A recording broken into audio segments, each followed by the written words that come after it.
Welcome back to the show. As always, this is your host, Stewart Kraintz, and got another great message for you this week. It's going to be yours truly, but please be sure to hit like and subscribe. Hit that share button so that you can share this out with somebody that you know needs to get today's message.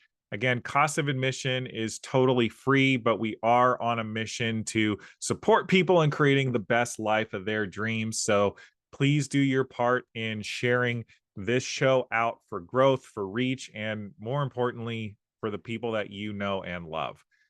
And folks, I want to talk to you today about a concept that is currently at play in my life, and I'm sure in yours as well. We are going to overcome a lot of adversity in our lifetimes. We are going to be faced with challenges, roadblocks, barriers. Some of them are self-inflicted. Let's be honest. Some of them are going to be, things that we might call an act of God or something far outside of our control. But either way, we're going to have some adversity in our time pursuing the life of our dreams, taking care of our families, creating the impact that we want to in our lives. And something that I have learned to be true over and over and over again is that one of the things that comes with a great amount of success, a great amount of responsibility, the opportunity to create an impact is going to be the constant need to level up, the constant need to better ourselves, to challenge ourselves to be versions of ourselves that we have not been before. And what I want you to know is it's totally worth it, but it's not always easy. I happen to be around a good number of people in my life currently who are either gunning really hard for a promotion at their place of work, or they are maybe looking for a job. I know, unfortunately, a lot of people have been laid off. I know it is a tough economy at the moment. And what I'm going to say, whether or not you're gainfully employed or looking for work or whatever your goals may be, maybe it's a health and wellness goal. I know I am on a journey right now to get in better shape. As I am in my mid 30s now, I definitely am not as spry as I used to be, and I want to up that so I can be happy, be healthy, enjoy life to its fullest potential. Maybe you have goals that are spiritual. Maybe you have goals around healing your past traumas, your past hurts, whatever the case may be. Whatever your goal is, what I'm about to say has two sides to the coin. And that is that what got you to this level, what got you to this present phase, this present moment, this current set of circumstances that you are experiencing, who you were to get to this point is not going to be the person that's going to get you to your next cut. It's not going to be the person that's going to propel you to that promotion, to that relationship, to the impact, the legacy that you want to create.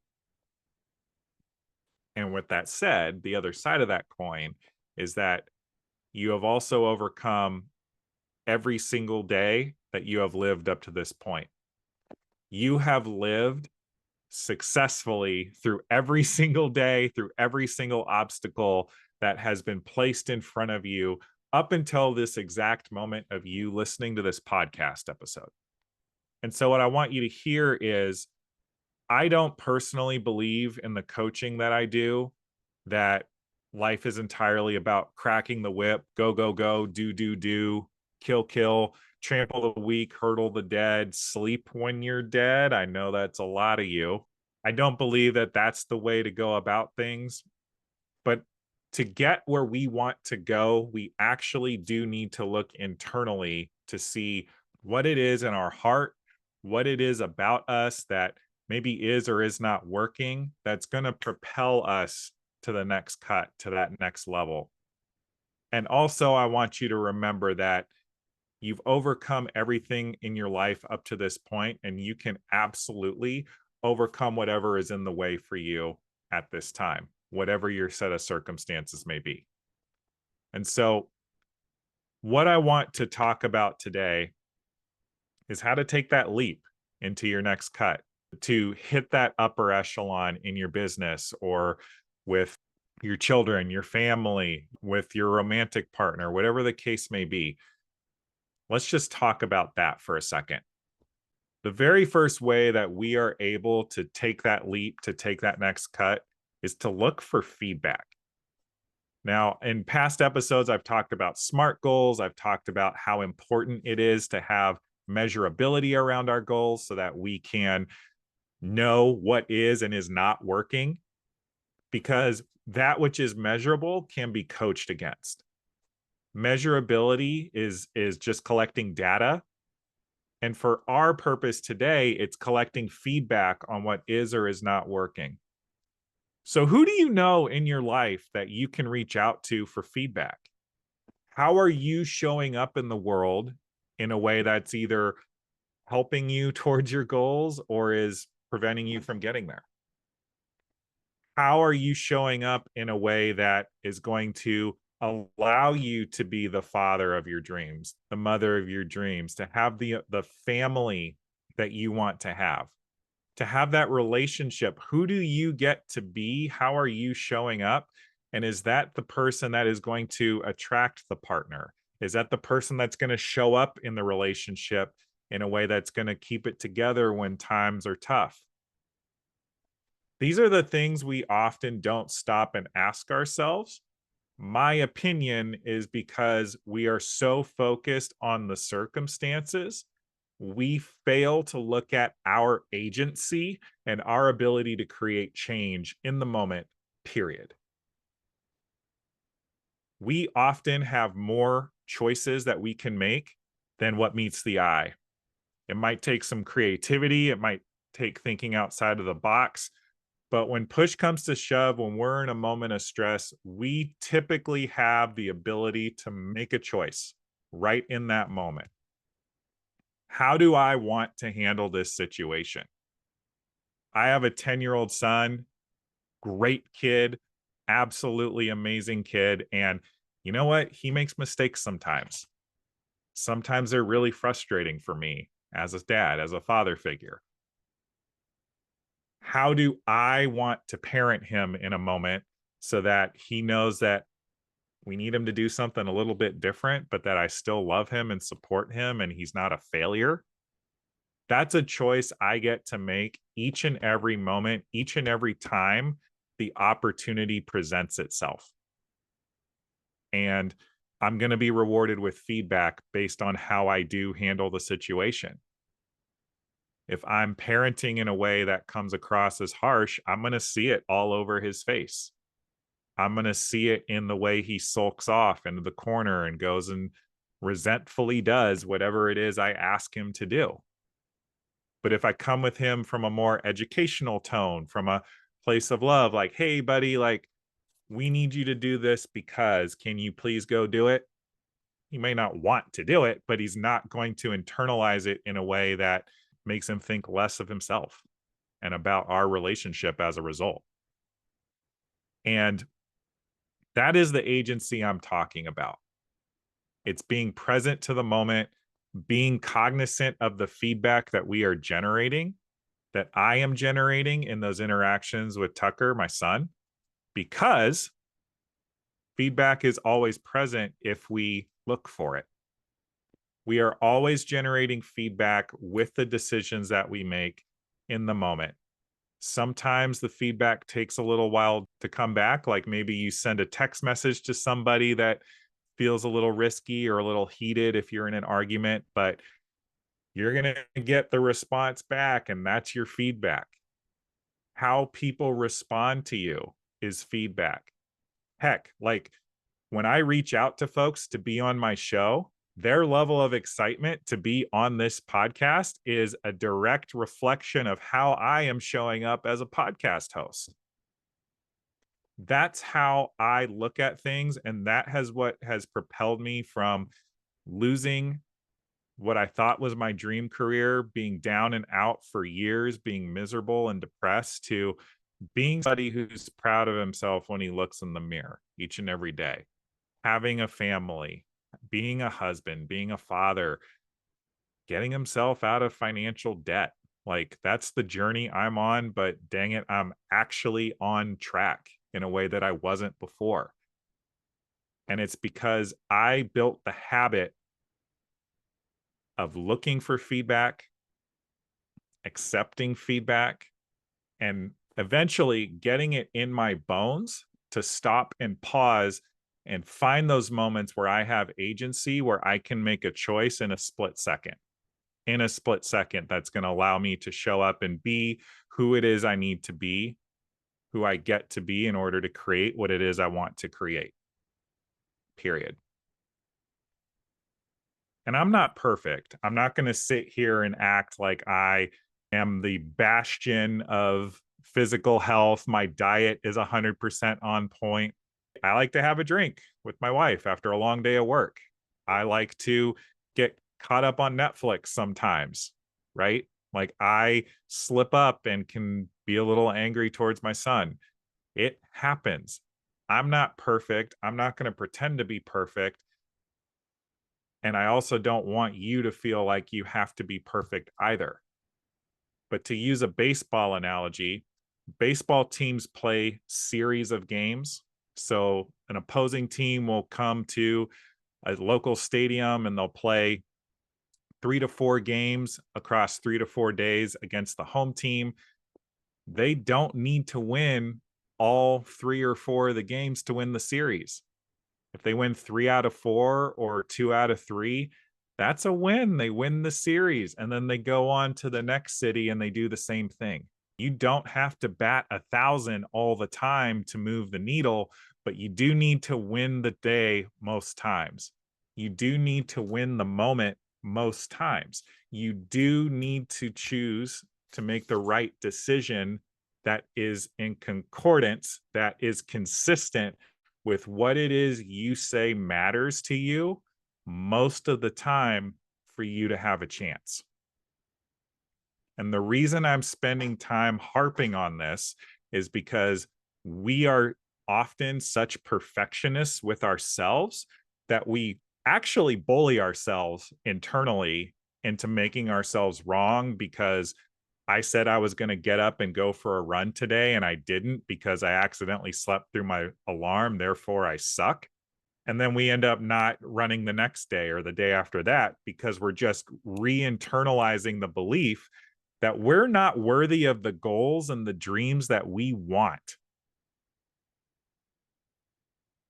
And y'all, I've said it on this podcast before, and I'll keep saying it, like, nobody is going to fight for your dreams harder than you. Nobody cares about what you do with your life. And so, knowing that you're the only one that is going to care, it actually is up to you to go for it with everything you got. I'm a firm believer that nobody is actually able to give 100% each and every day. Like, 100% of my physical capability is going to be physically available 100% of the time. I don't believe that at all. I think there are some people that are wired like that, but they are very, very few and far between. What I do believe, and I've seen this go around social media a lot, is the idea that on a day when maybe you only got 80%, if you give that 80%, then you did your job. Adopting this type of thinking requires you to take the perfectionism out of it. It really does. But see how much you can accomplish by eliminating the perfectionism in your life and making yourself wrong for being a human being.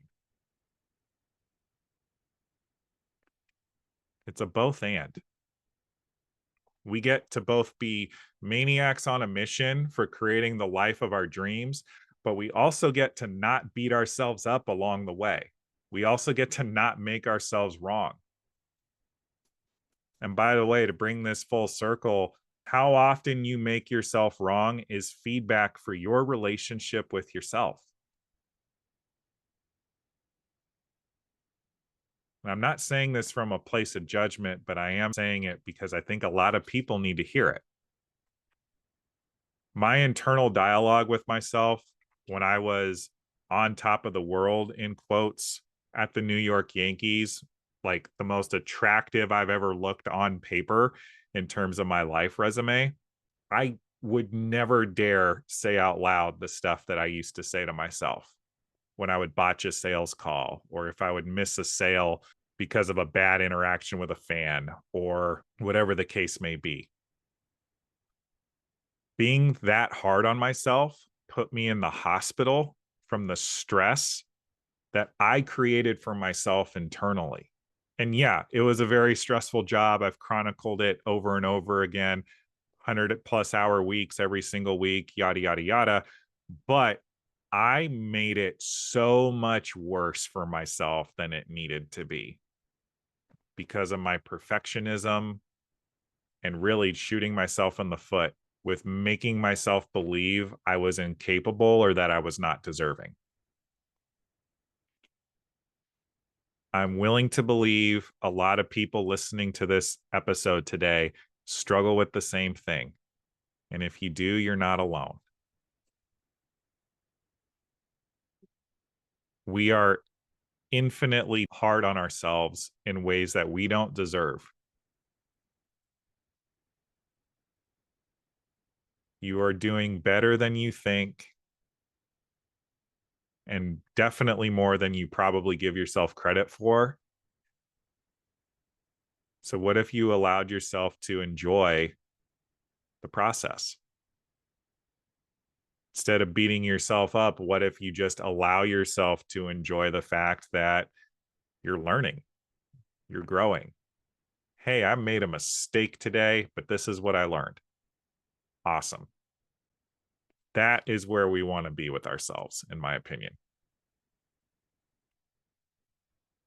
And if you want to take that next cut for yourself to achieve that level of success you've never had, you're going to already face so many obstacles. Don't make yourself and your mindset and your negative self talk another one, because it's actually going to be the hardest one to overcome.